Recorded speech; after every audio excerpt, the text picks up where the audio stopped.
Did you catch ESPN's top 25 players of the 21st century list? It is an absolute joke. There are players that don't belong on the list, and there are some incredible, indefensible, unmistakable, inexplicable oversights of players that were left off the list. We're going to fix the list today here on Old Head Hoops Talk with Coach Pixley. It's a long one. Buckle up. If you're old and you like to talk about basketball, today's episode is for you.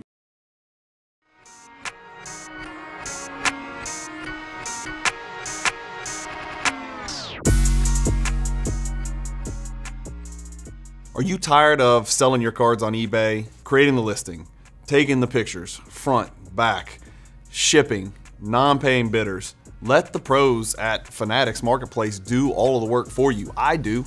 That's why I use Fanatics for my vaulting and for my selling. If you've got a bunch of unwanted inventory that you've been sitting on for days, weeks, months, years, ship it to Fanatics Marketplace and let them do all the work. Just make sure when you ship it, you use the promotional code Cajun, all capital letters, C-A-J-U-N, and tell them that Cajun Cardboard sent you, and let the pros do the rest at Fanatics Marketplace. Hey guys, Bryant with Cajun Cardboard, and we are back with Coach Pixley, and we've got a new title for these videos. Do you know what the new title is? I haven't told you yet, so I don't think you would know. So that I wouldn't know. Yeah. What do you think would be a good title? Well, considering how creative I am as a human being in general, so artistic, so outside the box. Two pretty good white players talking about basketball. There you go. White guys talking about basketball. Instead of white men can't jump, white men can talk about basketball. That's what it should be called. White men can talk about basketball. There it is. No, it is, and I'm not. Yeah, no, it's. I'm gonna call it Old Head Hoops. We're just gonna call it Old Head Hoops. I like it because that's what we were talking about basketball. We're two old heads, so we're a little crotchety. We're a little old fashioned. We're kind of set in our ways. We have a lot in common, but we disagree on a lot as well. Like Draymond's not my favorite player. And I know the affinity you have for him and Paul Pierce and other players of that ilk, yes, as they say. So that's the new name of these. These are going to be called Old Head Hoops. Today's episode, however, before we lose everybody, is we are going to critique and then share our own ESPN top 25 players of the 21st century. Also, you know, the 2000s. We are going to share our own lists and then compare and contrast that with what we think is a not great ESPN list, which was comprised of, stay with me, Jonathan, a panel of experts. This is what they said. Panel of experts. How many people do you think would be on I don't know, the word panel is kind of generic. How many people do you think would be on an ESPN panel? Give me a range. 8 to 15. 8 to 20, whatever, right? Well, they collected, are you sitting down for this? 70,000 votes is what it said. And I was like, okay, well, it's one or the other. Either you have a panel of experts, right, or you had 70,000 people vote. But there's one thing we know, there ain't 70,000 experts, right? So something's not adding up right there. Now, here's the deal. I wasn't sure, and we talked about this, right, when they put the list together, before I go fire and brimstone and kind of pitchfork and torches and try to burn this list to the ground. Yes. It said in I did some incredible research for upwards of 10 minutes, and it said that only consider the athletes' accomplishments in the 2000s. You put a list together, I put a list together, I ignored that. Yep. I chose athletes who spent more than half their career in the Let's put it that way. Is that fair? Yeah, that's fair.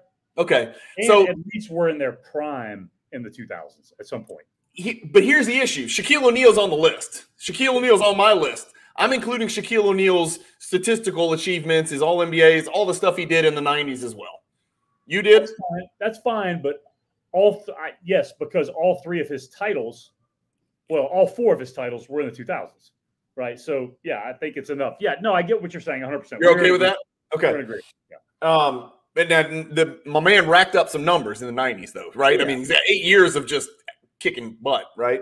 Yeah. The other thing is, I did tell you before we got on here, you're going to have to watch your mouth, okay? Yeah, you just have to watch your language because since the last time we did this, it's been a month and a half, something like that. You traveled, I traveled, been all over the place. Finally get back together. I decided I'm going to get rich. I said I'm gonna get rich. So I'm taking the YouTube money, and I've already made over $50. I won't even tell you how much. Over more than 50, but less than 60. So I'll let your mind wander. Dollars, American dollars. So I'm gonna need help in 2 areas. Number one, my potty mouth obviously is a problem. Number two, okay, and I think the viewers can help me with this because we've never really gotten into how vanilla of a human being I am in general. Yeah. And so I wore the most vanilla thing I could wear and have the most vanilla background that you can have. So I need help with, okay, if the show is called Old Head Hoops, what should my background look like? What should I dress like? What should my attire be? Well, I don't know, but you basically stole Jerry West's haircut right now. So I'm going to need you to go real quick, run to the barber, get a fade, and then come back because I feel like I'm meeting with my CPA and I'm about to hand you my, information so you can do my taxes right now. You went straight white, like all white. Yes. Now look, that's a flex in some circles, right? If you're in South Beach, if you're now in South Beach, if you had white slacks as well. Along with your white, you might be confused with you could be bad. That could be really bad. That's very scary. The Casper look is very dangerous. You got to really commit to it if you're going to do it. But that hair, I expect better from you, my friend. I'm getting a little bushy here too. Like I'm getting a little bushy, but at least you can see the remnants of a nice here and here. I got problems in here.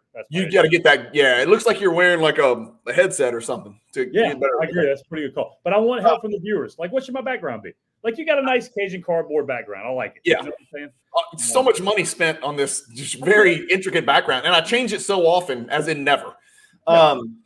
So the other thing is, let's get back to the list. It's based on their paper resume, stats, awards, efficiency. It's not who would you pick to win. I know every time we have an argument or every time we put a list together, you always come back with, but who would you want to win a game? But who would you want to win a playoff game? But who would This is just numbers on paper, what the guys accomplished. And, we're going to get into what numbers matter the most to you and what numbers matter the most to me and what numbers apparently don't matter at all to the people that put together the ESPN list.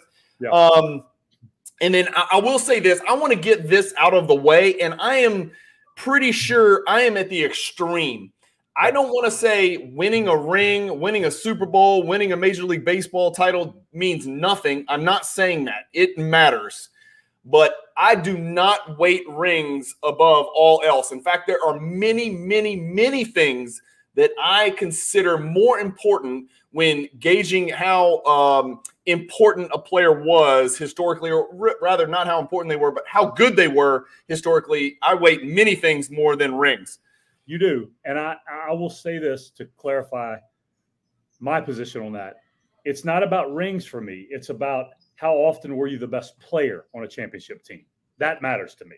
Yeah, but for instance, Jonathan, you wouldn't say Tony Parker's better than Charles Barkley. No, correct. Okay, so you don't. What I'm saying is you don't have rings above all else. Within rings, we would also agree alpha ring, Dirk's ring, for instance, means more than Pippen's ring, right? Correct. Which means more than Draymond's rings. Right. So there are degrees of rings as well. The era you won your rings matters. Now, in this, we're talking about post 2000. So the era is the era. I guess really after about 1988, basketball is basketball. Now, if you go back to the early 80s, 70s, 60s, really tough, right? Different sport, right? Yes. Different element of verticality, science. People were eating Twinkies, smoking crack at halftime, smoking a cigarette, drinking beer in between quarters. Totally different deal. Now, basketball's basketball, okay? Yes. I know the pace and space and all that stuff. Let's get to our list. We're killing this here. Beating a dead horse. All right, so I've got screen share up. I'm going to scroll you up to the top, and I am going to try to remember how to screen share. Over here on the left, we've got ESPN's list, okay? Now, what I've done is I have gone to Basketball Reference, which is my handy-dandy website of choice, and I have added up the players' championship rings, MVPs, regular season MVPs, just regular season MVPs, and then all NBA selections. Okay. Those three are macro numbers, okay? Yeah. So words talk, numbers scream. That's the saying, right? Some numbers scream louder than others. If you can't be perfect, But I think if we can start with big, important achievements like these 3, rings, MVPs, and all NBA awards, then we can kind of work into the minutia. Oh, yeah, but he was all defense this many years. Oh, yeah, but he won a defensive player of the year. Oh, yeah, but he wasn't the best player for that ring. Or, oh, he should have won MVP, but he didn't, and here's why, because his team sucked ass. You know, stuff like suck butt. What do I say? Sucked? I'll just leave it sucked. Yeah, there it is. Yeah, just sucked. Yeah. So that's kind of big picture, and then kind of work our way down into the minutia, which we always have no trouble doing. So I've got them all added up here, and we'll start with ESPN. Let's start at the bottom with ESPN. Is that okay? That's fine. Let's go. Here's some guys that were in my honorable mention, and I'll start here, that did not make it into my top 25. Okay. Do you see anybody on this list that did make it into your top 25? Unfortunately, yes. You probably will have 1 or 2 that probably did make it in. Yeah.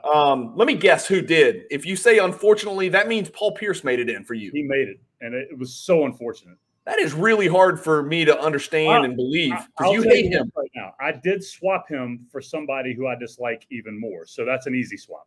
Draymond out, Paul Pierce in. There it is. There it is. By the way, we should have led off the show by making it very clear we are not objective. At all. No, I'm just kidding. We really are quite objective until it comes down to like 5 or 6 players in NBA history. Really, I'll be honest. Isaiah Thomas, Draymond Green, Kendrick Perkins, John Henson, Matthew Dellavedova, Paul Pierce, Antoine Walker, maybe. Who else? Rasheed Wallace. Bill Laimbeer, Rasheed Wallace. Yeah. Other than that, it's a handful. It's 2 handfuls of players. Yeah. Okay, so who? Anybody else on my honorable mention make it in? Did Ray Allen make it into yours? He did not, and he was close, but he didn't make it. Are you surprised that when you add up rings, MVPs, and All NBAs, Vince Carter, he only had 2 All NBAs. That's it in his entire 85-year career. He wasn't close on my list because I knew he made. I thought he made 1 All NBA, but okay. I could not believe he only had 2 All NBAs, dude. Yep. You know, lack of team success was obviously a huge part of his not getting those All NBA teams. Carmelo Anthony make it into yours? He did not. Blake Griffin was the next closest for me. Okay. Yao didn't. Amari didn't. Blake didn't. None of these guys except Paul Pierce. Correct. Okay, so we're going to have – well, obviously, I didn't even put Draymond Green in my honorable mention. No. So that means that I've got somebody in that you don't have. Obviously, yeah. I guess that's what that means. I think. Yeah. I'm not sure. I'm not really good at that. We'll see. Okay, so let's start with Luka Doncic. You know, I'm going to reveal my number 25. Tell me who your number 25 is. My number 25 is James Harden. Holy moly. Wow, we're going to have very different lists. Yeah. Okay, so I got Luka Doncic as my 25. This was really tough. Oh, you have Luka as your 25. That's shocking. Wow. You have him way higher. Yes, for sure. Yeah. I mean he's got 5 All NBAs. Now here's the one thing. The one distinction that we need to make. I know. The one distinction we're going to make is, like, here's my deal. And it's hard because recency bias works both ways. If Luka Doncic gets kicked by a horse tomorrow and never plays basketball again, that's what we're measuring. It's not, you and I both know he's going to have 10 All-NBA. He's going to have 15 All-NBAs if he wants to and he doesn't eat too much. But he's got 5 right now, no rings and no MVPs. And you've got him ahead of Harden, who's got probably almost double the All-NBAs and an MVP. But I do not believe Harden has 5 first-team All-NBAs. It'll be close. We'll have to look. I think I've got that. Actually, I've got that pulled up right here. Let's check. Harden has 6 first-team All-NBAs. Yeah. So that's going to be a tough one that we'll revisit. We'll revisit that one. I don't have a problem with Luka Doncic at number 25. Let's move to the next one. Pau Gasol, I don't have him anywhere in any of my stuff. Right. Honorable mention or otherwise. Yeah, that's where Paul Pierce was for me. Okay. Pau Gasol, always a beta, never an alpha. It's just really hard to make the list when you've never, ever been an alpha, ever. Like, sure. Even for a brief moment of your career. Do you have an issue with that? I mean, do you have a similar line of thinking? Yeah, I just never thought he was the best player on any team that was significant. Yeah, I mean, he was in those early Memphis years. He came out of the freaking shoot guns blazing. He was a great rookie, and I believe they weren't good. They weren't good. But they were terrible. They were awful, right? Like awful. I got Tony Parker at number 24. And when I first saw the ESPN list, other than Draymond being on it, Tony Parker and Ginobili were the two things that jumped out at me. And I was like, well, that's just, you hear the term guilt by association. Well, this is like reward by association, Right. And I was like, no way. And then I looked a little bit closer. And then I remembered that Tony Parker did take over an NBA Finals, and he did have a Finals MVP, which, again, you would agree with me. There are people out there that disagree with this. You would agree that a Finals MVP does not hold a candle to a regular season MVP. I agree with that. Okay. Relevant, right? But just like a Defensive Player of the Year is relevant, but it's not regular season MVP. Correct. Okay, so I got Tony Parker at number 24. ESPN had him at number 21, something like that. Okay. Next, they've got Russell Westbrook at number 23, and this is one of the ones he's going to be one of the biggest movers for me. So I'll just let the cat out of the bag. I have a problem with Russell Westbrook, a guy who averaged 3 triple-doubles a year. Obviously, ESPN's panel of 700 million voters weighs rings significantly more heavily than I do. And so you're going to see sort of all the guys that don't have a ring included as an afterthought. And I look kind of past that, Jonathan. The one trick that you taught me long ago when we were, arguing about basketball when we were probably 14 years old was switch them. You know, if you've got a player and you're like, yeah, but Pippen's got 6 rings. Okay, well, let's switch Pippen and Drexler. Yeah. How many rings would Drexler have, right? How about Russell and Chamberlain? Well, you can't compare Wilt Chamberlain to Bill Russell. He's got 11 rings. Okay, let's switch them. He might have 37 rings. He might still be winning rings, right?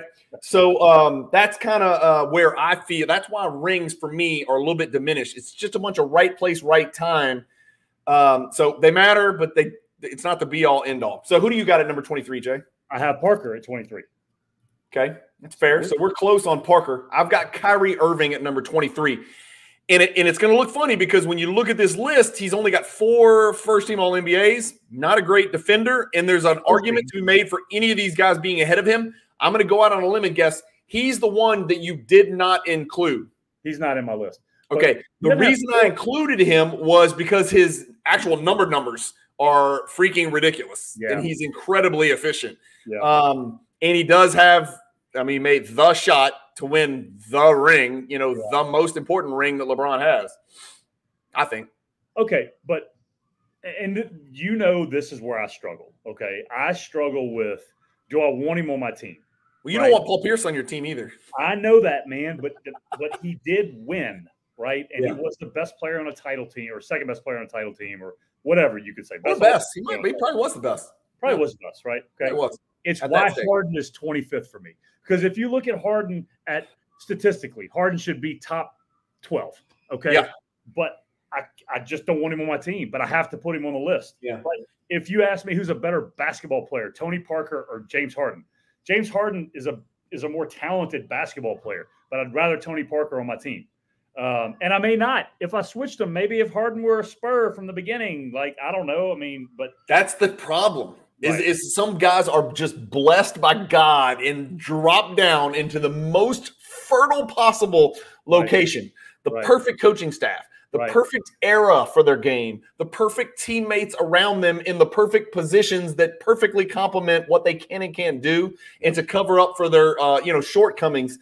I can be persuaded on any of these guys. Luka's just an anomaly. I don't really know what to do with the guy because he's only – he doesn't have enough games. It's the same reason I don't have Yao Ming in there. He played 435 games or something. No, Yao Ming was amazing. I get it. But, okay, let's take Luka for a second. And I don't want to harp on this. But in 6 years, he has 5 first-team All-NBAs, right? 6 years? Okay. In 6 years, he has 5 first-team All-NBAs. You talk about guys in the Hall of Fame. Reggie Miller never made a first-team All-NBA, for example, right? Okay? Yep. So, and he is revered as an all-time clutch player. So how in the world does Luka Donic, who's made 5 first-team All-NBAs, I just want to know, and you did the research, how many guys in the 2000s made more first-team All-NBAs than 5? Do you know? Oh, I don't. Yeah, that's a first-team All-NBAs. That's a great question. Only guys in the top 10. That's for damn sure. right? I mean, LeBron and Kobe, we know for sure.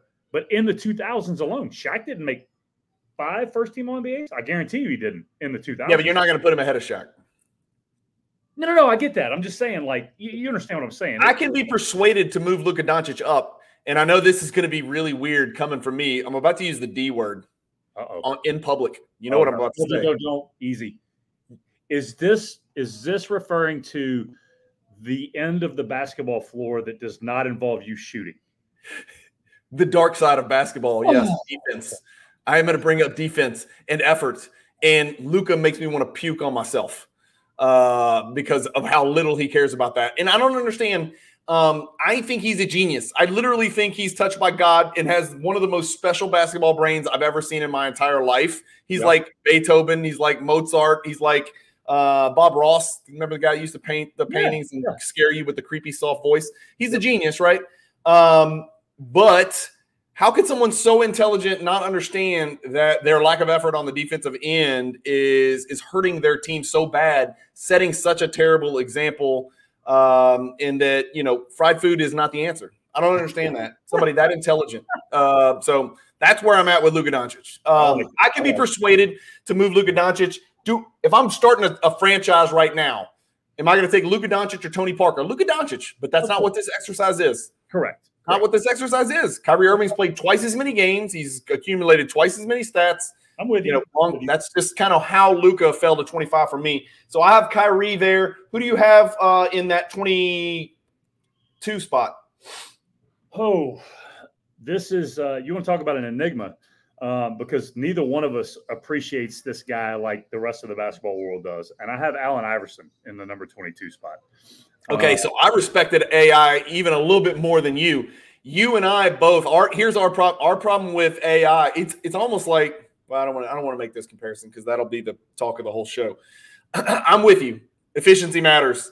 Right. Simply putting up aggregate stats is not enough. And the way he did it was eye-popping, admirable, mesmerizing, scintillating, succulent, for lack of a better word. Okay. Let's go. But another defensive sieve, even though he averaged a lot of steals. I don't know. What's the worst NBA Finals team of all time? The Philadelphia 76ers. Okay, thank you. Yes. Thank you. Of course, that cuts both ways. That could be like, holy shit, Allen Iverson's really good. He got there with Tyrone Hill and freaking Todd McCullough. Name 4 of the starters on that team besides name the other 4 starters besides Okay, I'm pretty good at this. Eric Snow. Yep. That's unfortunate. Dikembe Mutombo. Yes. Tyrone Hill. Yes. I think either maybe Larry Hughes. No. He was gone. Theo Ratliff didn't start, hopefully. No. It's a tough one. Who? It's a tough one. I should get this. I don't know. It's a tough one. Oh, George Lynch. Yes. Good call. Nice job. Okay, that's impressive. Yeah. You know what? That's why we call this old head hoops. That's right. Yes. I don't know the current starting lineup for the Sixers, but I can name the worst NBA Finals starting lineup of all time. Was Theo Ratliff on that team? I do not know. Was that his 3rd go-round with the Sixers or his 6th? I don't know. I don't know. He was what they call an NBA journeyman. Yes. All right. I have Anthony Davis there, Jonathan. Who did you have? I had Iverson. Yeah, that's tough. I mean, I think, I'm probably taking Iverson over Anthony Davis. I got Tracy McGrady next. They had Tony Parker. I've got Tracy McGrady next on my list. Okay. Is that 2? Do you have him in? I do. Okay. You have to. You have to have him in for sure. 2-time, led the NBA in scoring 2 times, 7 teams, 7 times. Wait, did he win an MVP? He did not win an MVP, but 7 times all league was tough, man. That's tough. Yeah. I mean, he's only behind, he's got the most all NBAs of anybody on my list thus far. Let's put it that way. Okay. For now. Yeah. So you've got Anthony Davis and Tracy McGrady coming up. I do. Both ahead of Iverson. Anthony Davis. In fact, I flipped them. So I have AD after Iverson for me. So I'm saying, or before Iverson, and then McGrady. You have Iverson. You have Anthony Davis where I have Tracy McGrady. Correct. Yes. So you have McGrady and Davis ahead of Iverson, though. That's interesting. I got to believe Iverson's coming up soon for me. I put it in here, and I did put a lot of thought into this for once. I got Lillard next. Okay, now hang on one second. Iverson. You know what? We'll wait till we get to Iverson. That's fine. Let's wait till we get to Iverson. We got some talking to do. I want to show you a comparison between Iverson and a couple of players. Okay. All right. Interesting. You have Damian Lillard next. Damian Lillard did not make my list, and he probably should have. Yeah. That I'm going to let you go on an oversight on that. And he's the guy, it's one of those deals where like you give all NBAs. He made 7. Wow. Okay. Yeah, that's a miss. That's missed on my part. Not only did he make 7, he averages an buttload of points. Look at Lillard compared to McGrady, Jonathan. Yeah, I know. He averaged 6 points more than McGrady. Now, here's the problem. We always got to remember this. Whenever we're comparing career statistics, we haven't had the Damian Lillard dog years. The Tim Duncan, the Olajuwon old man years, the Kobe old man years, the Jordan Wizard years. That pulls your averages down. It pulls your efficiency down. It pulls all your aggregate stuff down. So we haven't had that for Lillard like we did for McGrady. Right. But dude, 25.1 points per game, and he is more efficient than Tracy McGrady in every single way. Yeah. Yeah. You're right. Same number of All-NBAs, All-Stars. Where do you weight All-Stars in this mix? What's more important to you, all-defensive team or an All-Star nod? Oh, an All-Star ahead of an all-defensive team. Yeah, for sure. Okay. Yeah, I didn't think you were going to say. I didn't think you were coming at me with all defense. Well, neither one of these guys. Yeah, neither one of these guys have anything to do with all defense, right? Right. Exactly. Yeah, I didn't realize Lillard's career points per game average was that high. That's really high. It is. I guess I just take into the account he's never won at all. Yep, never won. Neither did McGrady. Neither did McGrady. That's why some of these guys you can compare, right? Some of these guys like Lillard, Iverson, McGrady, Harden, Westbrook, you can compare those guys. They're not all the same type of guards. And I guess I would call McGrady, I would still call him a shooting guard. Now he'd just be called a wing. But those were score first guys. Score first, defend never, put up as many points as you can, as efficiently as you can. So those are guys you can compare because none of them have any rings or did anything of meaning, and none of them played any defense. Correct. All right, so who did you have there? After Tracy McGrady, or before Tracy McGrady, I had, and I did it, and I don't know if you did it, but I took Kawhi Leonard. I've still got Kawhi's coming. Okay. I got Iverson now. Okay. All right. I mean, comparing ESPN's list to my list, and who do you have right here? I have Westbrook there. Anthony Davis, Iverson, or Westbrook. If you're starting a team, you've got no one on your team. You're starting a team right now. Which one of those 3 guys are you taking? Iverson. Yeah. I don't have Iverson in the same realm as Westbrook. And I know that sounds weird as an old head. I know that sounds weird as somebody who loves 90s basketball. Dude, it's just Westbrook was. Well, let me take that back because I am guilty of recency bias, negatively and positively. When you think back about early Russ, dude, you're right. AD's not in that conversation for me. So it would be between those 2 guys. So never won anything as the alpha, got the ring, got the bubble ring. It has to be Westbrook. You're right. It has by the way, generally speaking, 30 seconds or less, winning a ring in the bubble versus winning a ring in the other last 20 years of the last 2 decades. Just speak on it. Thought. Just general. What comes to your mind? It is less meaningful just because of the circumstances around it. But to me, it's still a ring. I mean, it's what it is, but it's less meaningful than a regular ring. Why do you think it's less meaningful? Because I believe, as shocking as this is going to sound, I believe it was easier to do. Easier for that particular Lakers team, or easier period? Period. Easier period. Why? I don't understand why. Because you're going to take. Well, I don't know if you're going to take this or not, but some people that would go against me on this would say, yeah, but it was COVID and it was totally different, and everything, the routines were different, and everything that these guys were going through, and this and that. These guys were staying in hotels, 5-star hotels, resorts, and literally all they could do was worry about basketball. That was it. Okay. And you're taking into account that when that's the only job that you have. And first of all, not everybody went to the bubble, right? True. I don't remember how many teams went. There was like 4 or 5 teams that didn't go, right? Something like that's got to be. Well, they took every team that was within a certain number of games of making it as the 8 seed back then, because I think that was before the play-in, I think. Yeah. So yeah. I think when it would be like living at the basketball facility, and that's all you did all the time, and you couldn't even. But why is that any different? It's the same for every team, is what I'm saying. Like, it's the same. Like, no, I agree, and I do. I'm saying overall, I think the idea of approaching it was easier.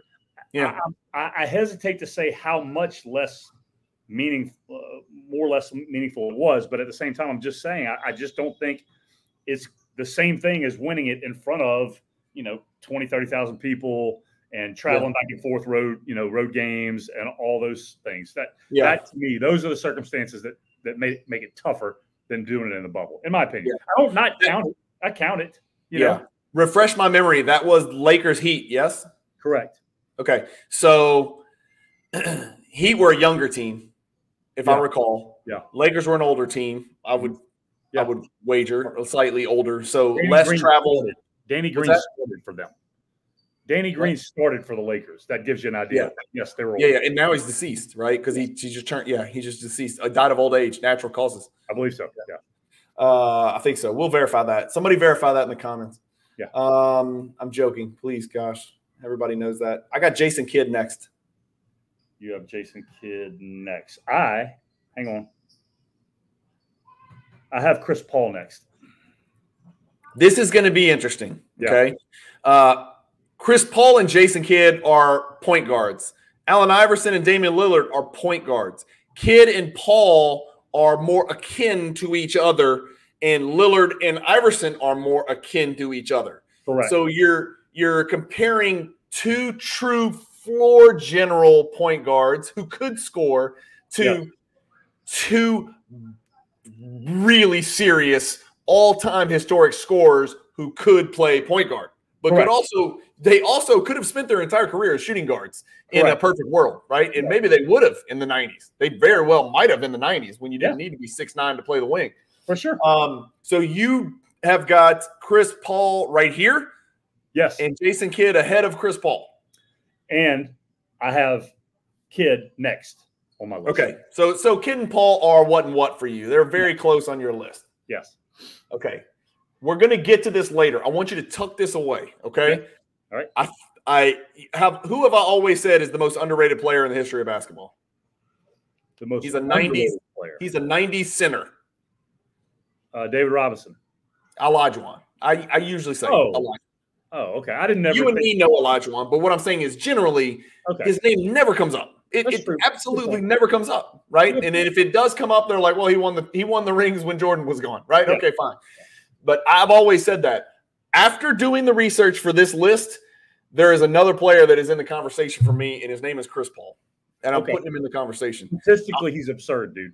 We're gonna look at his numbers. We're gonna dig into the minutia and look at Chris Paul versus some other players in just a bit. It's not time yet. We'll wait till we get to him on my list. Yes. I've got Russell Westbrook next. Russell Westbrook, Iverson, Lillard, score first point guards. Now, Russell Westbrook led the league in scoring twice. Russell Westbrook led the league in assists 3 times. That's something that Iverson never, of course, obviously never led in assists. And then Lillard never led it in assists. And I don't believe Lillard ever led it in scoring, although he tried a couple of years. Yeah. Maybe he did. He might have gotten close. I don't think he did. Long story short, I'm looking at Westbrook. None of those guys have titles. Only Iverson has an MVP. Wait, didn't Westbrook won an MVP? He won an MVP. Yeah, I'm sorry. I've got a 0. That, by the way, the number in parentheses is supposed to be MVPs. And I made a mistake on that. That's supposed to be a 1. Yeah. Here we go. Yeah, that's 10 all NBAs, man. 10. I don't know how you can look at the statistics of Iverson and Lillard and not put Westbrook ahead of them. I did. Okay. Yeah, definitely. But you know who didn't? ESPN. And it wasn't even close. Like, Iverson was 6 spots ahead of Westbrook. And Lillard wasn't on the list. Lillard wasn't even on the list. So something's not making any sense here. So Lillard wasn't on the list, and I've got him and Iverson is very difficult to separate.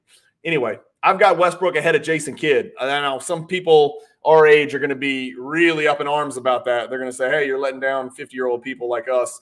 That's impossible. That's ridiculous. But I do. I also, man, and I think we do have to take this into account now, okay?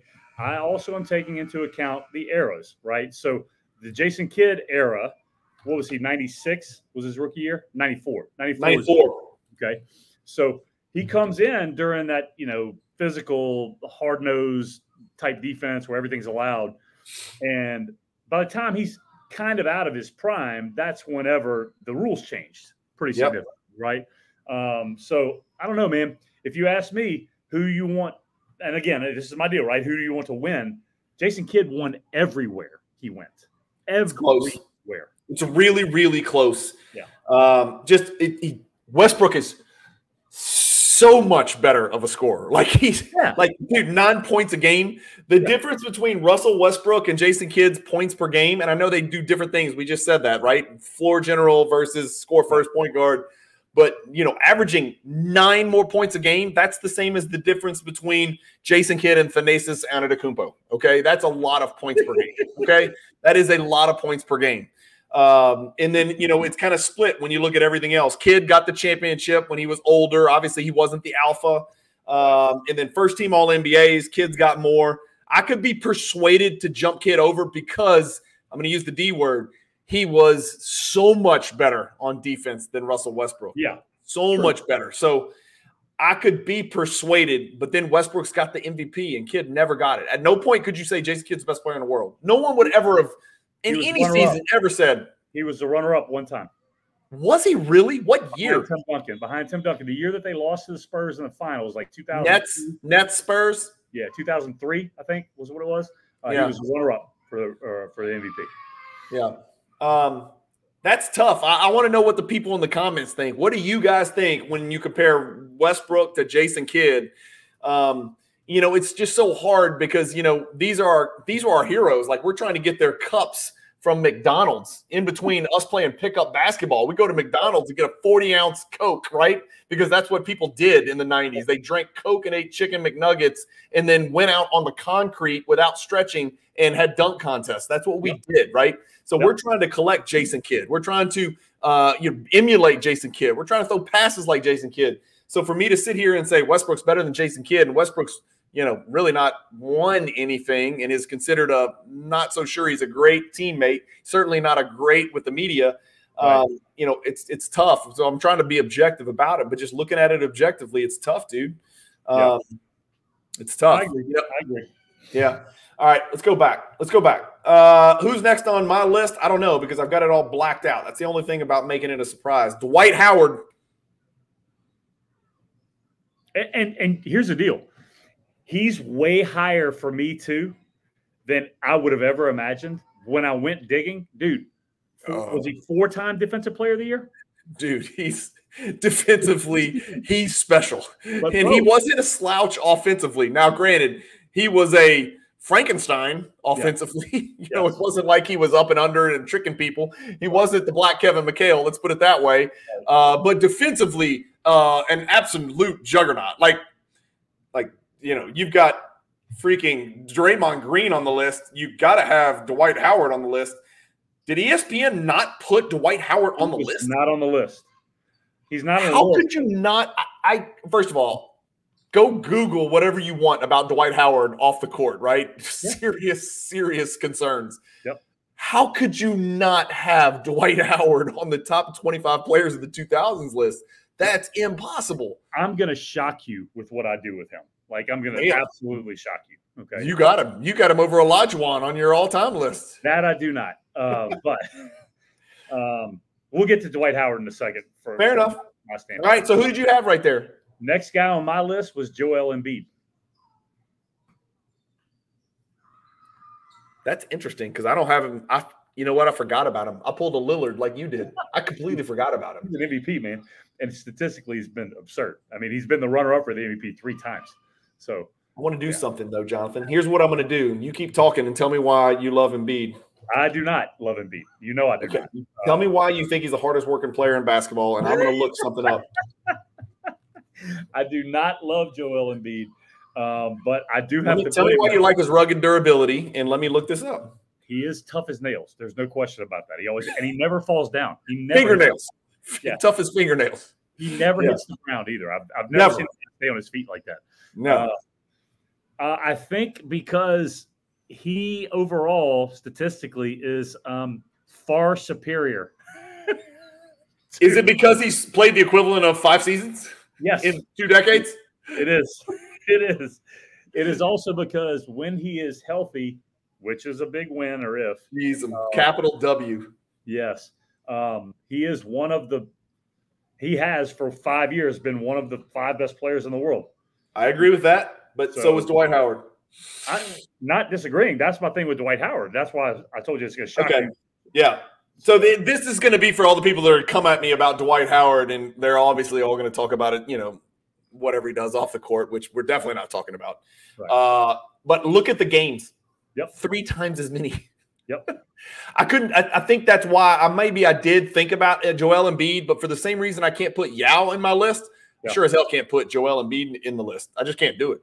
Well, what you have to do also, is Dwight Howard at 11.8 rebounds for his career, take into account that the last 3 or 4 years he came off the bench. That's right. You know what I'm saying? That's right. Yes. So yes. He, for 5, 6, 7 years, was unquestionably the best center in the world. Unquestionably. He's got buku rebounding titles, Jonathan, Dwight Howard. Tons.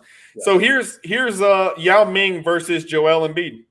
They both played about the same games. This is why I kept Yao out, right? 486 games right here, Jonathan. Yeah, I get it. Embiid, obviously a much more prolific scorer. And rebounder. Yeah. Embiid better in every single way statistically except blocks and field goal percentage. Yep. Embiid's better. Embiid's better than Yao. We can put that to bed. He's accomplished more than Yao, and he's better than Yao. For sure. No question. Yeah. So next on my list would be Dwight Howard. I wanted to make sure that I did the shocking thing to most people and put him ahead of. Hey, listen, if you just kind of reach out after, and this is the thing when players have there should be a word for players who are top 10 players in the world and then hang on too long for 7 years, like Patrick Ewing did. Yeah. Olajuwon did it, believe it or not. Kareem probably did it, although he was in a much more, productive team. Right. When players hang on for too long at the end, it really sours what they remember about those players, Jonathan. And statistically, it crushes their averages. Like Tim Duncan destroys it. Yeah, and a game for his career. Yeah, you know we talked about it a little bit in the beginning. That is something you always have to keep in mind when you're comparing a retired player who had those lingering dog years to a Joel Embiid who has not had one of those years yet. Correct. Okay. Correct. So I've got James Harden up now. You've got Harden way back here because you don't like him. Yeah. Basically, can we say you have James Harden in the 20s because of spite? Because I couldn't. There's maybe 2 or 3 players that I would less like to have on my team than him. That would be considered for this list. There's a lot of players I'd less like to have on my team than James Harden. Like superstars. Yeah, I know what you mean. Right. Okay. Well, the ESPN, we're talking about Kawhi Leonard, then Chris Paul. They've got Jason Kidd ahead of Chris Paul. We're getting into Chris Paul territory for me at some point. Let's keep going. Who's next on my list? Dwayne Wade. Are we in the top 10? Where the hell are we? 1, 2, 3. 12. No, we're like 12, 13. I got Dwayne Wade. Dwayne Wade and Chris Paul. Why do I have 0 for titles for Dwayne Wade? What is wrong with me? Well, no, that's MVPs. Oh, that's MVP.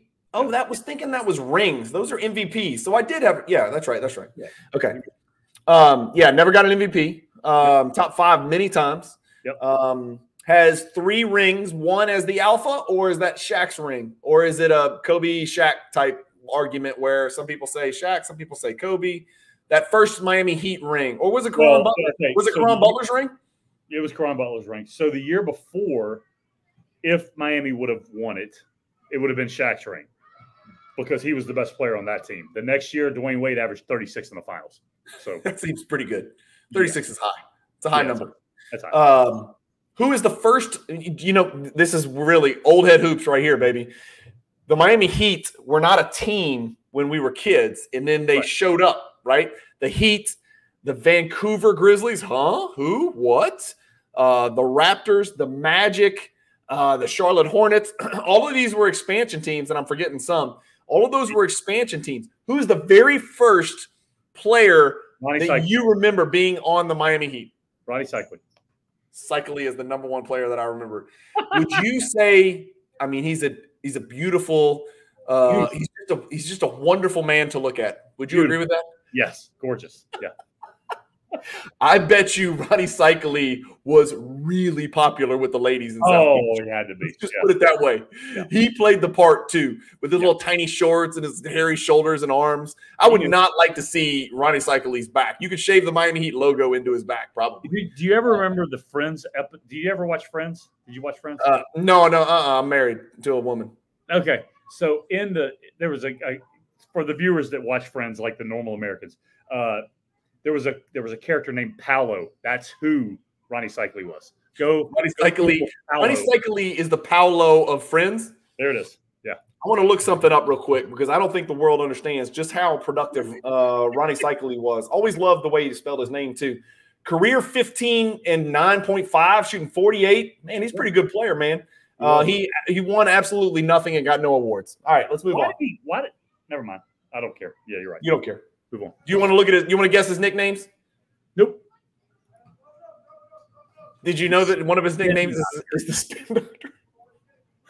The Greek Peak. I wonder about that now. I wonder if that has to do with his off-the-court exploits more so than his 15 and 10 career averages. Yes. I don't know. The Greek Peak. Great nickname either way. Great nickname. Love it. Dual meaning. Dwayne Wade, is he lower on my list than you thought I would have had him? Do you have Kawhi Leonard or Dwayne Wade higher? I have Dwayne Wade higher. Is there an argument for Kawhi Leonard? I have Kawhi higher, but I wonder if maybe I just didn't look at it hard enough. There's not an argument. I am shocked that Kawhi has made 8 All-NBA teams. I really am. I didn't think that he had played long enough to do enough games to do that. Right. Well, he's got 2 alpha rings is the problem. He wasn't the best player on that MVP team. Duncan? Yeah. I mean, he had a great finals and he guarded LeBron. It was kind of like Iguodala winning. He was better than Iguodala was with the Warriors, but still it's the same idea. Not quite. Yeah. Yeah. But same idea. Like Duncan was definitely a guy on that team still. Yeah. But anyhow, no, I think Dwayne Wade, 3 rings to 2 for Kawhi. And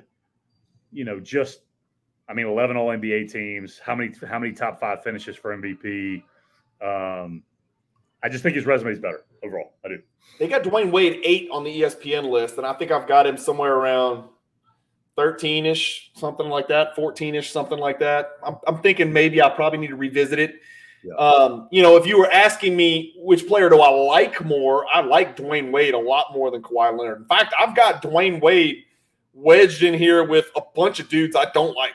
I should say I don't like them. I don't have a lot of confidence in them, and I wouldn't want to be teammates with them. You know what I mean? Kawhi Leonard with his, kind of touchy-feely melodrama, and uncle, whatever the uncle guy is that's always around him and his team and never knowing if he's going to play or not. Sometimes he doesn't make just a whole bunch of crap. His whole career is just muddied with that, and it's always going to be talked about. And then, you just don't want to be around Harden and Dwight Howard, of course. I put Kawhi on my list because I had to because of the finals MVPs and the Toronto deal and all that. But it would be the same argument as to why I don't have Kyrie on my list. Right? Same type stuff. Just the weird off the floor. Not arguing talent, for sure. Yeah. But, I thought 8 for ESPN was high for Wade. I don't have him that high.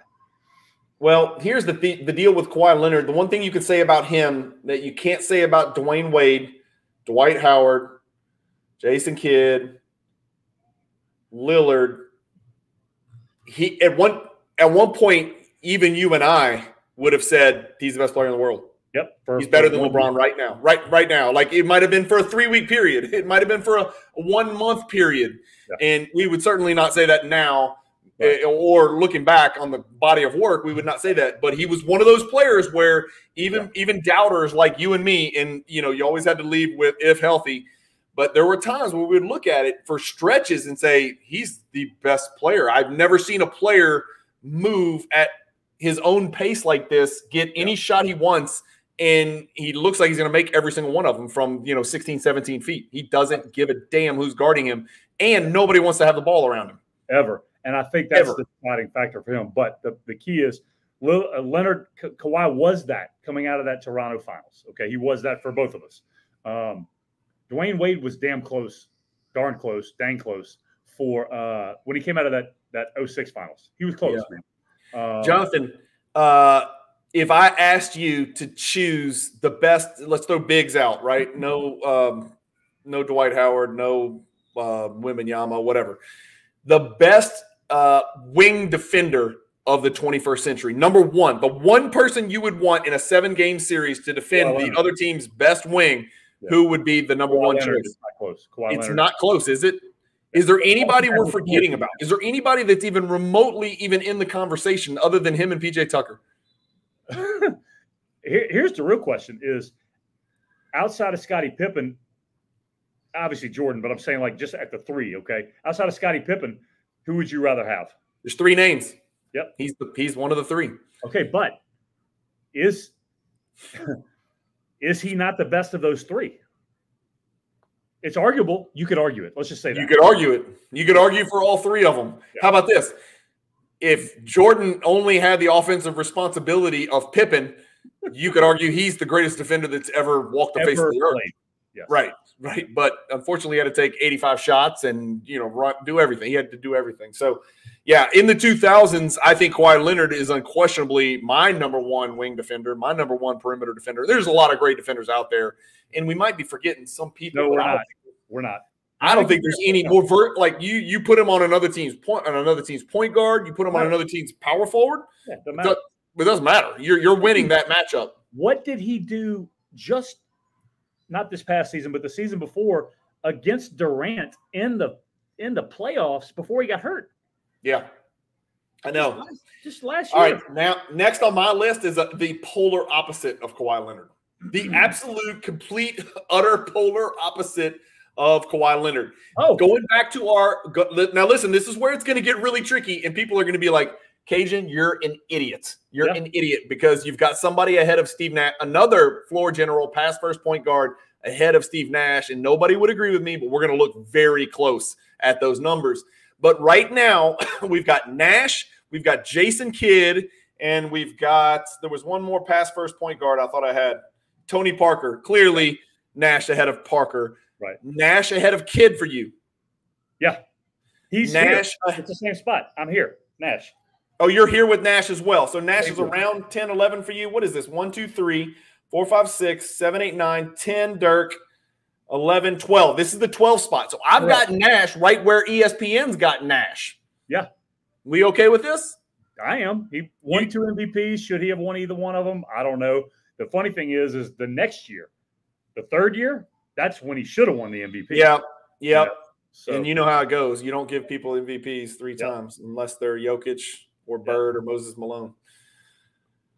All right. And this is the conversation piece right here. I've got Chris Paul way higher than you and probably way higher than anybody else. I've got him 5 spots higher than ESPN did. Where did you have Chris Paul? So I had Nash, Howard, Embiid, Kidd, Paul. So 4 spots down from you. Okay. Well, let me just share with you this. I know, so let's get this over with, right? Let's get this little man comparison over with. This is Chris Paul versus Allen Iverson. And you can see where all of the green is, like all of it, right? Yeah. Go put it next to Steve Nash. Guess what, buddy? I got it. Good. And it's an interesting comparison because it's aggregates versus efficiency. And damn it, Steve Nash is a pretty efficient dude. He's one of the greatest shooters that ever lived. You and I would probably have him in our top 10 ever. Yes. You know, along with Mark Price and Curry and Durant and Klay Thompson. This is tough to look at. And let me tell you what I want you to pay attention to with Chris Paul. Look at their box plus minus and his value over replacement player. It's more than double both. It's more than double. That's both. True. First team All NBAs. Can you believe Paul has more? All NBAs, way more. All defensive teams, 9-0. Now, that I'll be honest, none of that surprises me at all. Because that right there, if it was close before that, 9 all defensive teams to 0, it's over now. Like, that's more than a tiebreaker. That is a overwhelming, convincing argument for me. That's a good point. Here's the deal. Let's play your game. Just switch them. Just put him on the team with Sean Marion, Raja Bell, Marcin Gortat, and Sean Marion, Amari Stoudemire. Put Chris Paul on that team. Yeah, that's a good point. I think he does get it done, Jonathan. He might. He really might. He does. Think about what he did in New Orleans. You know what I'm saying? Think about that. So with nothing. Put him I can be persuaded here for sure. I can definitely be persuaded here. Now, here's the deal. Like, right when we've just given the nod to Chris Paul, now we see the 2 MVPs in Steve Nash, right? I know. And I think those 2 MVPs were really a shock factor MVPs because Steve Nash was in the perfect incubator for one of the greatest, most efficient, brilliant pass-first point guards of all time. He was dropped down into the perfect environment with Coach D'Antoni that had not existed in a really long time. Remember, when Nash jumped in with those Suns, we were coming out of that era where games were like 88-86. I mean, like playoff games, finals games. It was crazy. People were mugging each other and shanking people underneath the goal. Yeah. And then pace and space shows up, and D'Antoni's like, I don't care how many points the other team scores. We're just going to score more, right? Like Paul West had and like the Lakers Showtime and all that crap. And so I think it was a shock factor. I think people were so excited that they had this kid from Canada who came out of nowhere who was averaging, over 20 a game or right at 20 a game, and then an eye-popping number of assists. You got to see on here. The one thing we haven't seen from Chris Paul, and we're starting to see the beginning of it, is those lingering years, right? So all these averages are going to come down. But what's not going to come down is the awards and the honors. That's right. And the other thing that I want you to think about is Nash's Dallas years, okay, were better than people remembered. But he also started with Phoenix, right? And Jason Kidd was a starting point guard then. So he statistically did not get to do, obviously, you'll see it the very first 4 years. Yeah, right? 4 years wasted, basically. Right? And so, I mean, even when he went to Dallas, man, the first 2 years were nothing. So it took him a while to get going. I guess my thing, and the more that you talk and I look at this, he should not be ahead of Chris Paul. The 2 MVPs, do you think that he was a top 5 player in the world either of those years? Yes. You do? I do. You think he was better? Well, name the top 5 players in the world then when he won those 2 MVPs, in your opinion. God. I don't know. Let's go back. We just had it up. I think Shaq was 1. I think you can click and it'll show you the voting. Nash, Shaq, Dirk, Duncan, Iverson. He's better than Iverson. He's better than Iverson. It's not even close. That's just my personal opinion. Okay. Was he better than Kobe then? Let's look at LeBron's numbers then. LeBron was pretty good. Was he better than Kobe Bryant then? Kobe Bryant's not even on the list, so he must have gotten hurt. Was he better than Kobe Bryant during that time period is what I'm saying. Oh, no. Okay. Was he better than Tim Duncan? No. Was he better than Kevin Garnett? No. Was he better than Shaquille O'Neal? No. Was he better than LeBron James? No. Was he better than Dwayne Wade? No. I thought you meant the healthy player. I mean, those guys are better. Yeah. That's why I haven't gotten to those guys on my list. And that's my point is those MVPs are super misleading. So while you did put it on there and it's what probably elevated him, I thought he's a great player, man. Do we treat it as it's a wash because his first 3 or 4 years were nothing, so he kind of evened it out with the MVPs? I just look at it like I don't think he should have won the MVPs. I really don't. And I'm not dogging the dude out like most people do, but I just don't think he was the best player in the world either of those years. I'll say this. If he had not won those MVPs, he'd be behind Westbrook on my list. Those MVPs, whether he deserved them or not, we can look at all these MVPs and figure out who deserved them. I mean, shit. How many does Jordan have, and how many should he have? How many does LeBron have? How many should he have? How many does Kobe have? 1. How many should he have? Shaq? I mean, we can go through this charade, but he does have them. So, but that's what I wanted to show people is I really think Chris Paul is one of the most underrated players that ever played basketball.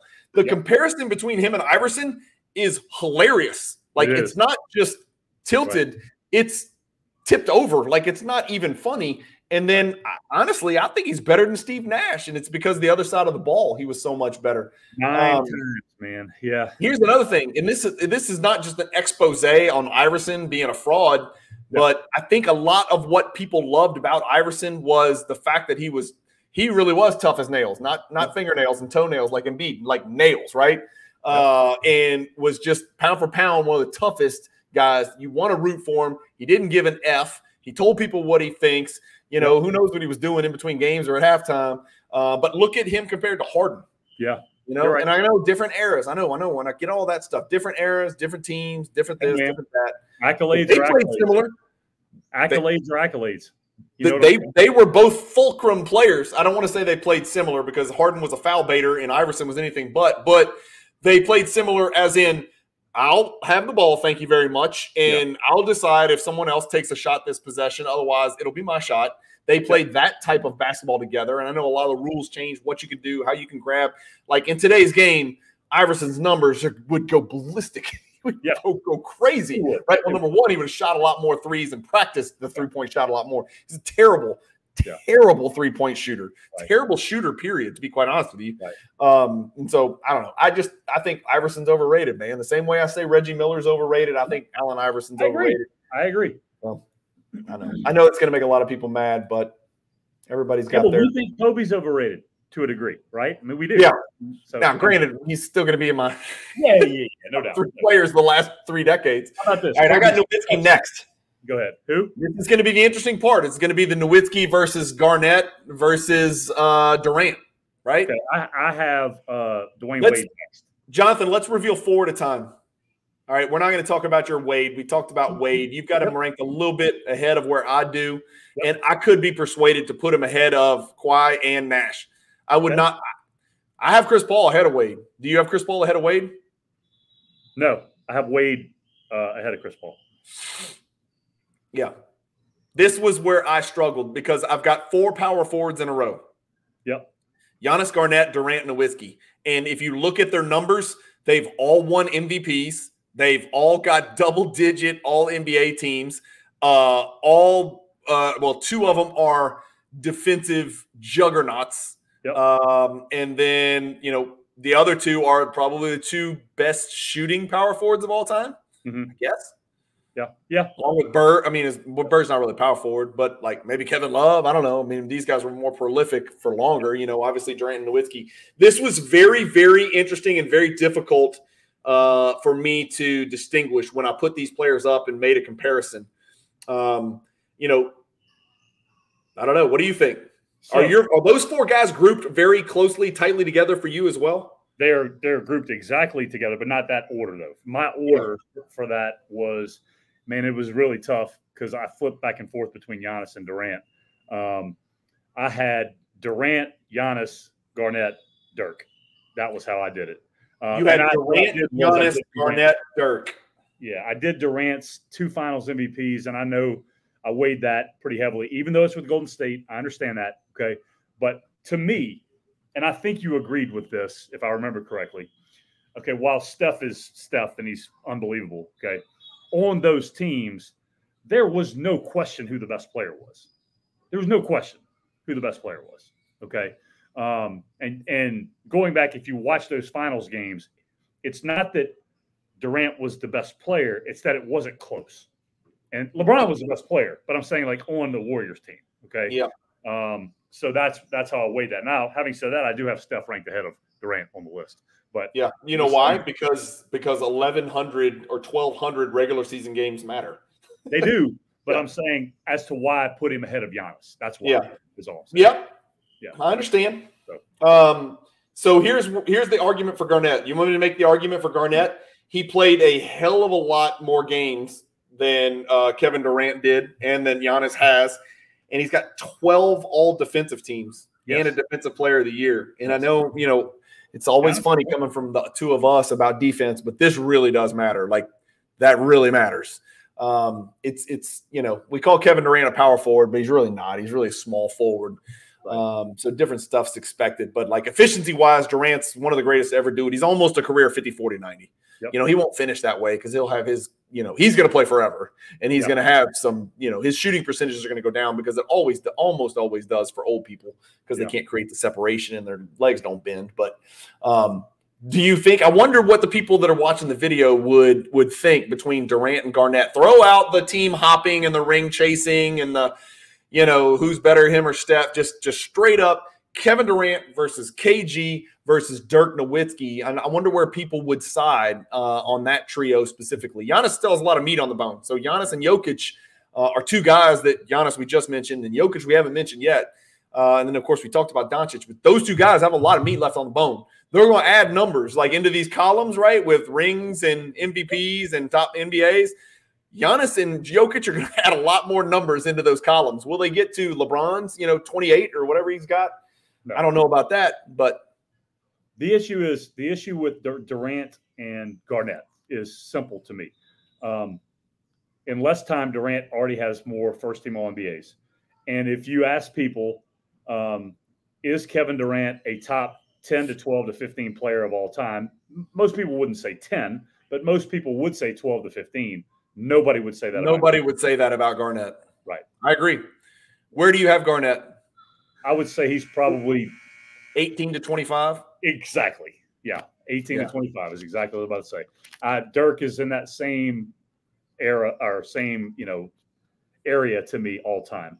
A little bit below Garnett. And Giannis, like you said, you want to say meat on the bone. I agree 100% because I think he's got a chance if he can get healthy again to be a top 10, 12 dude of all time. I really believe that. I don't think Durant has a chance to do that. For Giannis to get in there, he's going to have to do it all with numbers because he ain't doing it with rings. Yeah. They're cooked, man. That ship has sailed. Unless he leaves. Well, unless he leaves. They put their money into Middleton and Lillard on the downside, and that is not going to turn out well. I agree. And look, Matthew Dellavedova is not coming back to save you. He's not walking through those doors. He is not walking through those doors. Hopefully he's not walking at all. Here we go. Here we go. I got to be careful. I got all kinds of Australian viewers, and they know I love them. I got so many people. Jonathan, do you realize how huge NBA basketball is in Australia? Huge. Like, some of the greatest basketball card collectors in the world are in Australia. Some of the biggest NBA fans. Are you drinking a C4? I am. Strawberry watermelon. It's freaking awesome. Strawberry watermelon's good. Have you tried Midnight Cherry? I will not, simply because it's called Midnight Cherry. You're scared because of midnight. And because I am also married to a woman. Yes. Anyhow, moving on. Okay. All right. I got Jokic next. I have Jokic next. Man, you have to have Jokic next. Do you know why? You have a choice, really. Yeah. Because you can't have him in the top 5. You can't do it yet. Not if yet. You have to bet right now. I'm FanDuel. I'm giving you $10,000. You got to bet it right now. Is Jokic end up in the top 5? Is Jokic a top 5 player of the past 2 decades? Is he going to pass Shaq or Tim Duncan or Curry or Kobe or LeBron? Oh, I don't know, man. I don't know. He's got 3 MVPs. If he wins 2 more titles in 5 years, man. If he wins 2 more titles, yes, but that's a stretch. That's going to be a stretch. He's going to be riding horses. All right. At any point in time, he could just leave and go ride horses. Yes. At any point. At any point, he could. Yes. And he will, when riding those horses, still be a 3-time MVP. He will still be a 3-time MVP. I can't believe we're not going to talk more about it, but, I feel like you got to have Jokic ahead of Kevin Garnett. I mean, for sure, he's a better player. I never thought Kevin Garnett was the best player on planet Earth in any year of his career, including his prime. Often top 5, but never. He was never. Now, part of the problem is the guys that we haven't gotten to on the list. His prime coincided with Kobe, Curry, Duncan, O'Neal, LeBron. Like, how is Garnett going to break into that? Yep. So Jokic has an advantage from that perspective because it's an aging LeBron, it's an aging Durant. It's basically, Jokic, Giannis, and Embiid, or at least it was there for a bit. Now you've got your Luka Doncic sneaking in. You've got, SGA is kind of knocking on the door trying to be that guy. Anthony Edwards is at the top of a lot of people's lists. But one thing that people are forgetting about is the baby, right? There's a baby coming. There is a gigantic, light-skinned baby who's 8.5 feet tall that is about to have something to say about who is the best player in the world. Yes, you are correct. All right, we're going to have to do another episode just on that alien. All right, let's move on. Here's mine. This is the ESPN order. I'm going to reveal all of my top 5 at once. Okay. You tell me all your top 5, and I'll hit the button at the same exact time. Are you ready? Hold on. Yep. We're doing number 5 first, obviously. No, just go 1 through 5, top to bottom. Go. Right now? Yeah. LeBron, Kobe, Shaq, Duncan, Curry. Wow. Okay. I got LeBron, Kobe. I got Duncan, Curry, Shaq. Okay. And honestly, I want to put Tim Bryant at number 2.5 because I couldn't do it. I couldn't do it. And there's so many young people out there. I did a YouTube short the other day, or I put a poll up or something, and I said, who's the second best basketball player of all time? And the answer choices, and let me see if I can pull this up. Actually, we can do things like this. Watch this. Let me see here. Let me go here. Look, I'm going to show you the poll. So I put up, who is the second greatest basketball player of all time?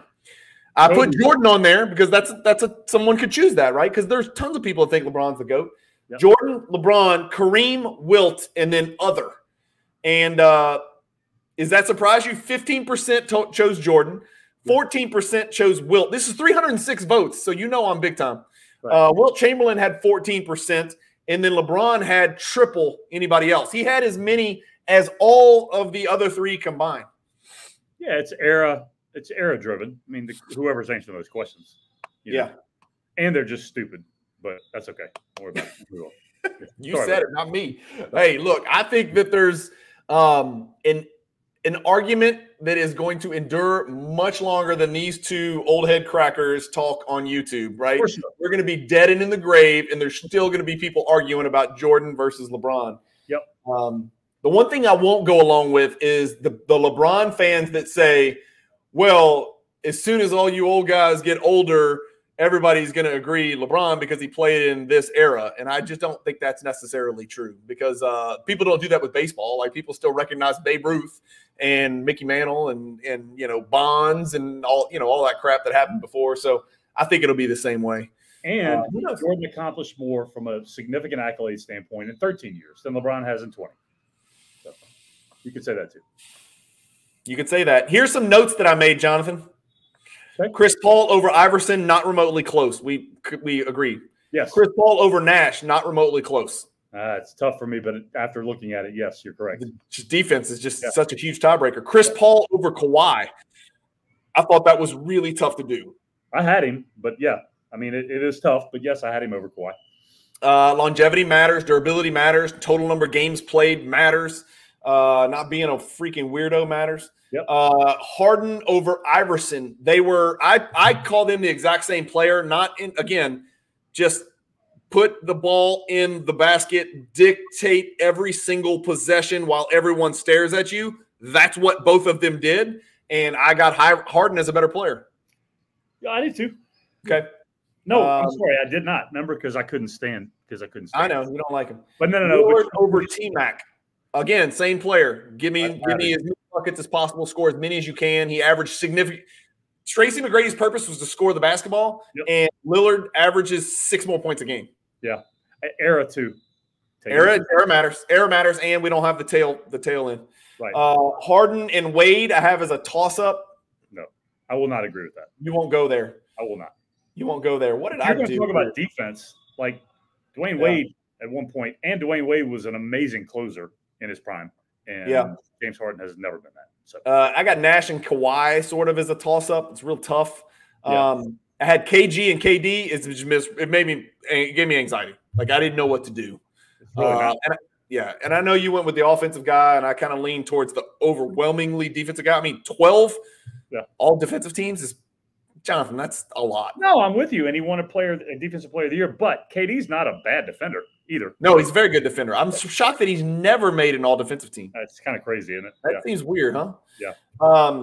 Kobe and Duncan, I simply can't separate them. And this is what I want to look a little bit closer at. I don't know if I pulled it up. Yeah, there it is. So, and everybody's going to, this is where I got sidetracked. Everybody is going to flame the heck out of this video. Yeah. How could you put Tim Duncan with Kobe? Everybody knows Kobe's the second best or the best ever. Well, he's not. He's just not. And here's the deal. Games, they're almost identical. Kobe is a better scorer. Surprise, surprise. He took a bazillion more shots. Rebounding, twice as many Duncan. Assists, Kobe by a mile. Steals, double for Kobe. Blocks, 4 times as many for Duncan. Efficiency, we don't even need to talk about it. Effective field goal percentage, not close. Box score plus minus, not close. VORP, not close. Championships is what and what, and people forget that. And they don't. You know why? Because he didn't three-peat, right? He didn't win 2 or 3 in a row. He won 5 separately, right? It's not close. First team All NBA, almost indistinguishable. Kobe's got an extra. All NBA, identical. 15 All NBA teams. 12 All Defensive for Kobe. Tim Duncan has the most in the history of the league, if I'm not mistaken. It's either him or Kareem. I think Tim Duncan has a number 1 the most. It's close. Yeah, it's either him or Kareem. It might be, it's him. 2 MVPs to 1 for Kobe, 3 finals MVPs to 2 for Kobe, and then All-Stars I don't give a damn about, really, to be quite honest with you. Question. Let's get down here to some nitty-gritty, though, Jonathan. There's some stuff down here that we need. How many times was Tim Duncan the best player on a championship team? 5. Yep. And Kobe wasn't. That's how you separate them. And that's why we shouldn't have put Kobe number 2. Well, so here's the deal. Offensive rating, despite the fact that Kobe averaged a buttload more points, offensive rating is the same, 110 to 110, very high number.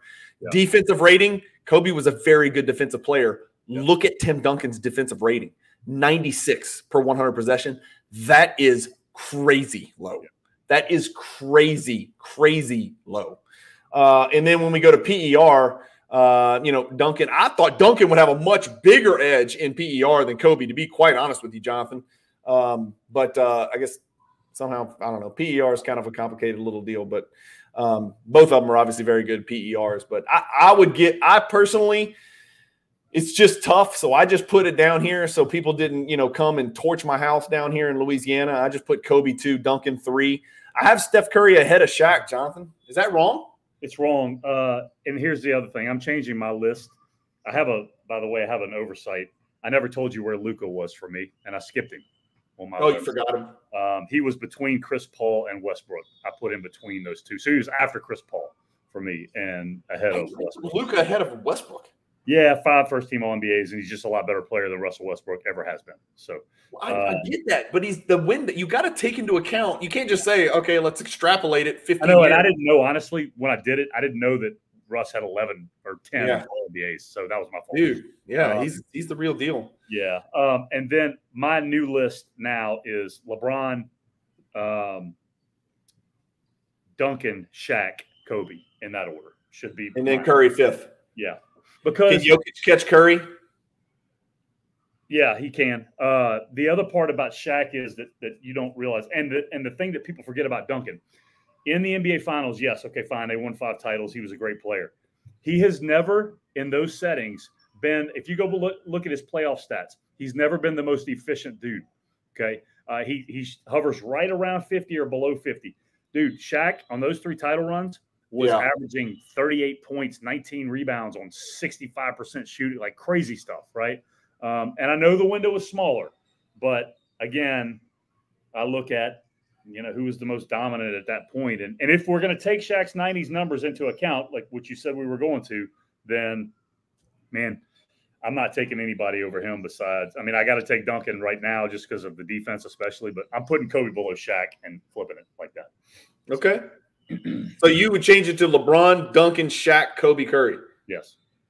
Okay. People are really not going to be okay with that in your white shirt. They're not going to like that. I know. Okay. I know, because you got Kobe lovers. I enjoyed watching Kobe Bryant play basketball. Don't get me wrong. How do you not? Yeah. I mean, here's what I don't like. Let me just tell you something I don't like.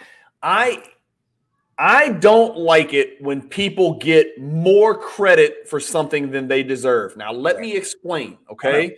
I'm not saying he's not a great player. He's in my top 10 players that ever lived, ever walked the face of the earth, okay? So I'm not sitting here saying Kobe's trash. It's not a personal bias. I think he gets too much credit for being a clutch player. He was a terrible clutch player. Yeah. That's one thing that drives me crazy. He was a terrible clutch player, and my favorite player is the greatest clutch player that ever lived. And so they're being merged together like he was a second coming of Jordan. And it's the exact opposite. Yeah. It's the exact opposite. And the numbers bear it out. Go look it up. Yeah. Well, he's not as good a clutch player statistically as LeBron. No, he's not. And so, I mean, you asked me who do I want to take the last shot? Probably Kobe, but still, and again, I'm probably wrong about that. But at the same time, it's just a feel I have. But well, if we talked about this on many episodes, and we talk about it all the time off the pod. But like, there's something to be said for a player who can get a shot anytime they want. Like, if you gave Kobe the ball 100 times, he's going to get a look 100 times. That's right. Now, he may make 11 of the 100, and Jordan may make 61. But those two guys could get a shot every single time, whereas some of these guys, Curry cannot. He cannot get a look every single time. The other part is, okay, Shaq leaves LA. The Lakers go into the freaking doldrums, right? I mean, they're bad. And I got it. The players around him were fine. What Tim Duncan did with like 3 different iterations of Spurs, okay? I mean, they were great always. They were always in the playoffs. Didn't matter. Wherever Shaq went, they were a contender to go to the finals. I understand his early Lakers years, they, struggled a little bit in the playoffs, but you always thought they might go to the finals. You never once thought those Lakers teams with Kobe only were going to go to the finals until the Kobe teams. I got it. Until they got Pau Gasol, right? And so, for those Kobe lovers, we love him too, okay? Like you said, top 10 player of all time. He's not the second best. He's not the third best. He's not the fifth best, but he's a great player, but he doesn't belong where he is historically for some people. Where is he? Where is he? He's closer to 9 or 10 than he is 4 or 5, in my opinion. Yeah. I don't think there's even any argument to be made for top 4. I don't understand. There's no logic behind any argument for Kobe top 4. There's none. There's zero logic. Is there a logic for him to be ahead of Larry Bird on the list? I mean, I think you can sit down. Like, I would like to pull up the numbers and look at it. I don't need to pull up the numbers for Wilt Chamberlain, Jordan, LeBron, or Kareem. I don't need to open up Basketball Reference. But I would open up Basketball Reference and compare Bird with Kobe and then make a decision, right? Magic and Kobe. I mean, we can do things like this because Magic and Kobe. You do the same thing. Magic and Bird, we could do the same thing. Magic and Kobe, yeah, for sure, absolutely. Right. Magic and Bird is tough, dude. I mean, you think so too, right? It is for sure. Watch this. Who's Jerry Bird? Who is this imposter? Oh, Jerry Bird. Forgot about him. Oh, the Bird man, the original Bird. Kobe Bryant's the best Kobe. We can agree on that. Yes. Okay. I mean, this is the problem. All he did was score more. That's it. He did everything else worse. Every single thing he did worse. A lot worse. And that all of this down here that's in green, that's all in favor of Kobe, there's one big problem. Longevity. It's that right there. Bird played less than 1,000 games. He didn't play 900 games. Kobe played 1,346. So Kobe had buku more seasons to rack up all this stuff. And to be fair, about 250, 300 of those games were after Bird decided to build a driveway by hand for his mom and destroyed his back. So he literally looked like somebody from The Walking Dead, like one of the zombies trying to play NBA basketball. It sucks. It sucks. By the way, if you went and looked at Bird's season by season stats, he won 3 MVPs in a row. Yes. Okay? Then his next season was his best season after that.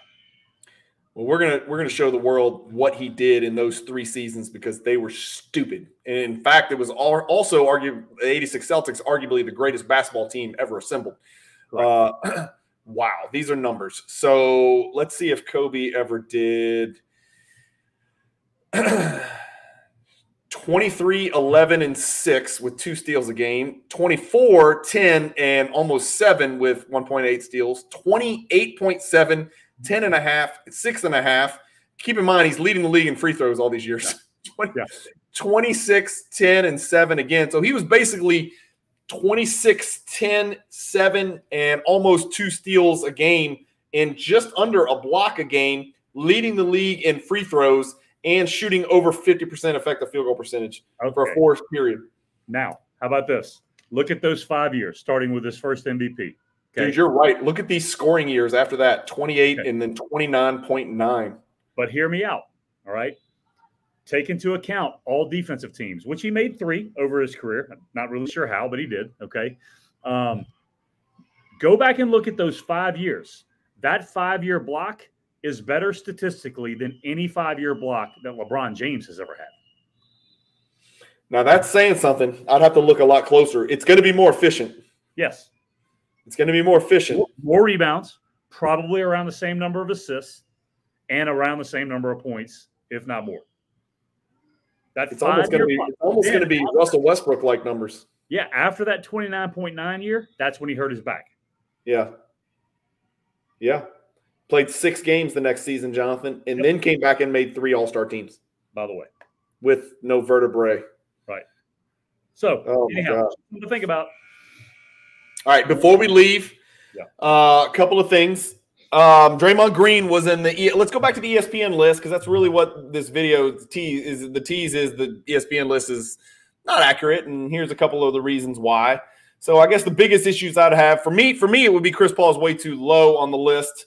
Ginobili has absolutely no business, A, being on the list, and B, being ahead of Tony Parker. Didn't make any sense to me at all. If you can't start for your team and everybody's going to say, like, he could have started, they chose to play him off the bench. Well, he got all his numbers against second units.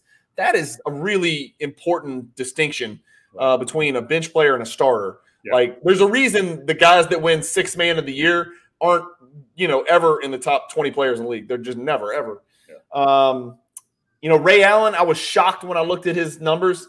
Weren't nearly as good. I think for a while there, he was considered the best shooter of his generation until, Curry came along. He was the torch. He picked up the torch from Reggie Miller, and that was his deal. Draymond Green. So if you created a list and you just kept going, where would Draymond Green be on your list? In the 21st century? Yes. How many players have played in the 21st century? Stop it. Somewhere midway. Stop it. Where would he be? Seriously. Okay, so just guess. This is tough. Yeah. 250th. Yeah, I was going to say somewhere in the high 100s, 185th. Yeah, 250 for me, probably. Is he better than Andre Drummond? That's a great question. Shockingly enough, it's a great question. I mean, it's an easy question, actually. He's better. He's better. Yeah. No, I don't think so. I think he is. He's better. I think you're full of crap. You need to go the hell out of the ball. I'll give him that. And is he better than Zach LaVine? No. Is he better than DeMar DeRozan? No. Is he better than Paul McKeskey? Absolutely not. Is he better than John Bagley? Is he better than John Sunvold? Sunvold, maybe. I want to look and see how many people with the last name Green are better than Draymond Green. Is he better than AC Green? Oh, my God, he is AC Green. I'm just kidding. Yeah, he's Johnny Green. Is he better than Jeff Green? That's a good question. How about this? If I put Jeff Green, a prime Jeff Green, into Draymond Green's spot on the Golden State Warriors, do they still win the same number of titles? Yes or no? Prime Jeff Green. No, they don't. What about the one that Draymond Green lost for the Warriors? You don't think they get that one? Like, Jeff Green's never kicked anybody in the nuts or – Yeah, I don't know. Maybe I'm putting too much emphasis on Draymond's ability to create for the 2 best shooters of all time, which is stupid. Yeah, never mind. I don't know. Yeah. I don't know. If you're looking for somebody that can execute the greatest number of dribble handoffs in a single basketball game in a 48-minute period, Draymond Green's your guy. What else, Jonathan? What else have we not talked about? Oh, we didn't talk about the most important thing. Here's one thing. You were talking to me before air. You're really concerned about the influence of AI on our country and on technology and on AI sort of taking our jobs away and taking jobs away from, blue collar folks all over the world, right? We're worried about AI. I just want to remind you that our jobs are safe. And I don't think AI can ever do what we do. And you know why? I do not know why. So there's something out there. You're never going to have heard of this because you read the paper still, but there's something out there called ChatGPT. There is. I've heard of it. Okay. Yes. I read it. So in response to this video that we just did, I decided to see what AI and what ChatGPT thinks are the top 25 players of the 2000s. And so I plugged that into ChatGPT. And I want you to know that it all started out glowingly. It was really impressive, other than the fact that they have Kevin Durant third. You tell me when the train comes off the tracks. Are you ready? I will tell you, yes. All right, I'm going to share it. Here we go. LeBron James, so far so good. Kobe Bryant. Yes. Kevin Durant, Steph Curry, Tim Duncan, Shaquille O'Neal, Giannis, Dirk Nowitzki, Kawhi Leonard. ChatGPT likes Allen Iverson, okay? ChatGPT likes to get field goal attempts up. Paul George is going to sneak in at number 11, okay? Okay? Paul George, not Boy George, Paul George. Okay, all right. James Harden, your guy, is number 12, followed by your other guy, Anthony Davis. Two guys you love. Love him. My guy, Chris Paul, is high on the list. You know why? Because ChatGPT knows analytics. Yeah, they do. Paul George. Other than the Paul George. Then Dwayne Wade. Vince Carter makes their list, Jonathan. Okay. Known for his spectacular athleticism and longevity in the league. Sadly, that's not enough. Okay. Gerald Green's not on the list, and he does both those things. Ray Allen, Pau Gasol, Dwight Howard. We're going to get Zion in here at number 21, Jonathan. Now, if you think that's bad, just buckle up, okay? Because it's about to get bumpy. Are you ready? I don't know. I don't know if I am. Do you think I can top Zion Williamson? Obviously, you're going to. Okay. Well, Kemba Walker's next. Okay, so that's not good, but I still think Zion's a little more ludicrous since he's played the equivalent of like 3 seasons. So hold on. Oh my God, LaMarcus Aldridge. You think? Oh, it's about to get a lot worse. You think Zion I want you to sit down. More ludicrous than Kemba Walker being on that list? I think Zion is more ludicrous than Kemba Walker. I think Zion's played like 140 games or something. I don't care. They're all better than Kemba Walker. Anyhow, go ahead. Kemba Walker was in my others receiving votes. LaMarcus Aldridge, awesome. Blast from the past. Love it. Texas legend. This is where it gets a little bumpy. World, meta peace. Meta world peace. Ben Simmons. Jamal Crawford. And then Jamal Crawford, just because he's such a super nice guy. Jamal Crawford gets in there. Jonathan, I want you to know that it takes into account individual accolades, team success, influence on the game, and overall career impact. But it didn't. Adjustment can be made. You can adjust this list based on different criteria or personal opinions. Now, I also want to let you in on another secret. And this is something that I think people need to pay attention to, and this is in all dead seriousness. If you're using ChatGPT for lists or things like this, and if you're a kid who's trying to put together a term paper or whatever, you need to be damn careful. Because, Jonathan, I'm sitting here staring at my YouTube studio, right? Okay, let me get on big screen because this is really important. I did the same. I plugged in the same exact question over here on my work computer earlier today. All right. When I was preparing for this, I was just curious what they would say. And Ben Simmons was not on that list. But guess who was on that list? Not LaMarcus Aldridge. Joe Johnson was on that list. You better stop. I swear to God. You better stop. I swear to God. I took a picture of it. I'll text it to you. ChatGPT chose Joe Johnson. Who I know is better than Draymond Green. That you would agree with. He is definitely better. Way better, yes. Yeah. So Joe Johnson was on the list. So what's crazier? Joe Johnson being on the list by ChatGPT or Draymond Green being on the list by ESPN? Draymond Green being on the list by ESPN for sure. Way crazier. Yeah. What is your career? 9, 4, and 4? I don't know. I think he's like 9, 6, and 4. Yeah. Okay. Yeah. On like 38% shooting. Yeah, it's solid. Yeah. He's big time. Yeah. From 2, by the way. Yeah. Okay, that's it. We're at 1 hour and 32. I knew this was going to happen because it took us like 45 minutes to do the first 5. And that's always my fault. It's a problem. So I got to get better. We spent 3 minutes talking about the 5 greatest and like an hour and 20 minutes talking about 6 through 25. Well, you spent 25 minutes talking about Chris Paul. So you know why? I have an affinity for Mr. Paul. I have an affinity for Chris Paul. All right. I want to know, let us know in the comments what we got right, what we got wrong. I wish I could compare all the players and share all the data and all that, but we're already at an hour and 30. Jonathan, Old Head Hoops is the new title. You're okay with that? I'm great with it. I need a background. I need viewers to give me a background. What am I doing? Yeah. Where am I going here? I like Rucker Park. Maybe a big old mural of Rucker Park in the background. Not bad. Jerry West probably never played at Rucker, but that's okay. No. Okay. Did you ever play at Rucker? Did you ever set foot on Rucker? I never.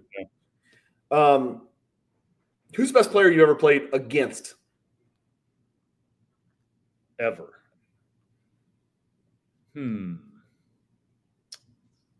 Probably Latrell Sprewell. Prime Latrell. Well, he was in Alabama at the time. Well, I'm sorry. He had just gotten to the league, but he came back to Alabama to play. Pick up. Latrell was a problem. Who were some of the guys that were out in the summer league when you played in the NBA summer league out there on the West? Kobe was 19 out there. I didn't get to play against him, but I played against Gary Payton for a few possessions. He was just out there messing around. Well, Gary Payton's the best player I've ever played against, but I'm saying he's just out there messing around. I'm talking about I actually played a lot against. But I watched Kobe get 30 on Gary Payton in a half. The story was the rumor was that Gary Payton showed up to the summer league just to guard Kobe in the summer league, and I watched Kobe get 30 on him in a half. Was he mouthing off? Was he talking to him? Oh, it was nonstop talk. Both of them. It was hilarious. It was awesome. Yeah, I would have killed to see that happen to Gary Payton, and I bet you he never stopped talking. Never, not once. And they laughed it off at the end, and whatever. But like it was nonstop, and there was animosity. It wasn't like joking around. It was bad. Yeah. So Gary Payton was 6 years ahead of Kobe, I believe. So if Kobe was 19, GP was in his prime, 25. That was Rain Man, Lob City up in Seattle. It was 97 when it happened. So he had just come off the year before being the defensive player of the year in the league.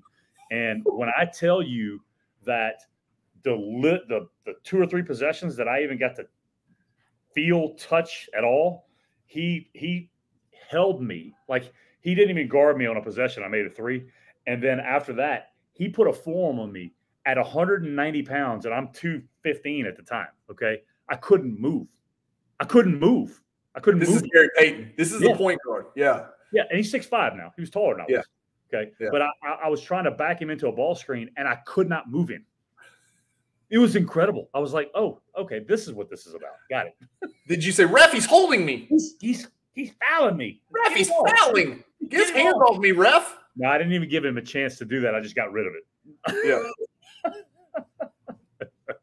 Well, he's no Ben Simmons, but Gary Payton was a good player, Yeah.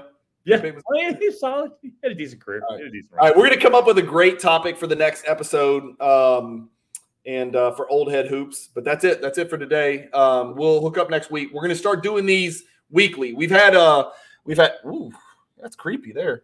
We've had a lot of requests to get these going again, Jonathan, and we've been busy in the summer, man. I know you got kids. I got kids. We're all over the place doing stuff, and I think you just got back from a villa in Tuscany, I think I heard. No? Costa Rica, my friend. Costa Rica. Right. Yeah. Tuscany right next to Tuscany. Right around. Nevertheless. Poor man's Tuscany, we'll say. Right. Yeah. All right, guys. Thank y'all for watching. Keep collecting. Stay positive in the hobby. Peace.